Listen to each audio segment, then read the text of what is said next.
दोस्तों, आज की मेरी कहानी है स्वामी विवेकानंद और एक वेश्या की कहानी। ये कहानी तब की है जब वह भारत में ही रहते थे और उतने प्रसिद्ध नहीं हुए थे जितने कि बाद में हुए थे। उन्होंने विदेश यात्रा भी नहीं की थी। उस समय वह जयपुर में ठहरे हुए थे। वहाँ के राजा स्वामी विवेकानंद के बहुत बड़े भक्त थे। वह उनकी दिल से इज्जत किया करते थे। इसलिए राजा ने स्वामी विवेकानंद जी को अपने महल में बुलाया। उस समय की ये रस्म थी कि जब भी किसी मेहमान को बुलाया जाता था तो उनके स्वागत में नाच गाने का प्रबंध किया जाता था। इसी रस्म के अनुसार स्वामी विवेकानंद जी के स्वागत के लिए भी राजा ने भारत की सबसे सुंदर वेश्या को न्योता भेजा। सब कुछ तय हो जाने के बाद राजा को ये एहसास हुआ कि स्वामी जी तो सन्यासी हैं। उनके स्वागत के लिए वेश्या को नहीं बुलाना चाहिए था।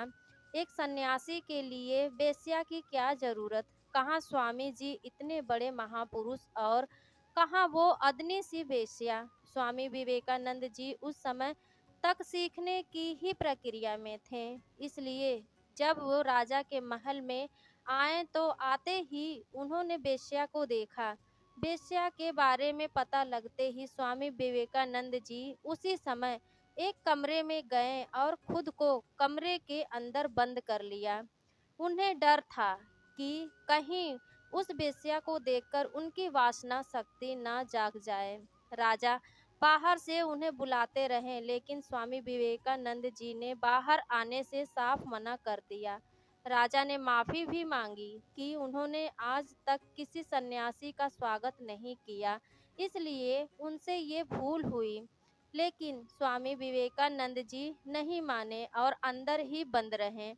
राजा निरंतर स्वामी जी को मनाने का प्रयास कर रहे थे।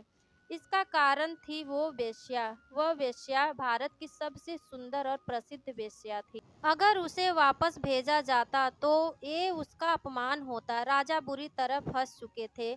उन्हें समझ नहीं आ रहा था कि वह इस स्थिति में क्या करें, कैसे निजात पाएं इस समस्या से। वेश्या को जब इस बारे में पता चला तो उसने एक गाना गाना शुरू किया। उस गाने में उस वेश्या ने कहा कि उसे पता है कि वो उनके लायक नहीं है, लेकिन वो तो थोड़ी दया दिखा सकते हैं। वो तो सड़क की धूल भर है, पर उनके लिए वो निर्दयी क्यों है? वो तो अज्ञानी है, पापी है, लेकिन स्वामी जी तो ज्ञानी है। उन्हें एक वेश्या से कैसा डर? इतना सुनने भर की ही देर थी, स्वामी विवेकानंद जी को इस बात का आभास हुआ कि वो डर क्यों रहे हैं। एक वेश्या से उन्हें किस बात का डर है? ऐसे तो छोटे बच्चे डरा करते हैं। उनकी समझ में अब तक आ गया था कि वह डर उनके जीवन में नहीं बल्कि मन में था। उन्हें पता लग गया था कि उन्हें उस वेश्या के प्रति होने वाले आकर्षण को अपने मन से निकालने से ही उन्हें मानसिक शांति प्राप्त हो जाएगी। ये ज्ञान प्राप्त करने के बाद उन्होंने दरवाजा खोला और उस वेश्या के पास जाकर उससे कहा कि अब तक जो उसके मन में डर था वह उसके मन में बसी वासना का डर था, जिसे उन्होंने अपने मन से बाहर निकाल दिया है। इस चीज के लिए प्रेरणा उन्हें उस वेश्या से ही मिली है। उन्होंने उस वेश्या को पवित्र आत्मा कहा, जिसने उन्हें एक नया ज्ञान दिया। इस ज्ञान की प्राप्ति के बाद स्वामी विवेकानंद जी ने आध्यात्मिकता की एक नई ऊंचाई प्राप्त की, जिससे वह संपूर्ण विश्व में प्रसिद्ध हो गए। स्वामी विवेकानंद जी की इस कहानी से सीखने को तो यही मिलता है। हमें इस बात का ज्ञान होना चाहिए कि हमें संसार में वही दिखता है जो हम देखना चाहते हैं। खुद पर नियंत्रण न कर हम बाहरी वस्तुओं को दोष देते रहते हैं।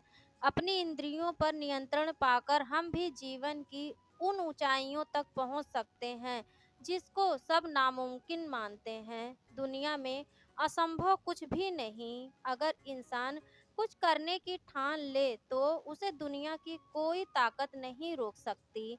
बस उसे अपने लक्ष्य की जानकारी स्पष्ट तौर पर होनी चाहिए। खुद को कभी भी कमजोर नहीं समझना चाहिए। अगर आप ही अपने आप को कमज़ोर कहेंगे, तो आप खुद अपने अस्तित्व को खतरे में डालने का काम करेंगे। खुद पर विश्वास रखें और हर परिस्थिति का सामना करें। तो दोस्तों, आज की कहानी अच्छी लगी हो तो प्लीज़ लाइक कर दीजिएगा। मेरे चैनल एमएल स्टोरी को सब्सक्राइब कर लीजिएगा। मिलती हूँ ऐसी अच्छी सी कहानी के साथ, तब तक के लिए बाय बाय, टेक केयर।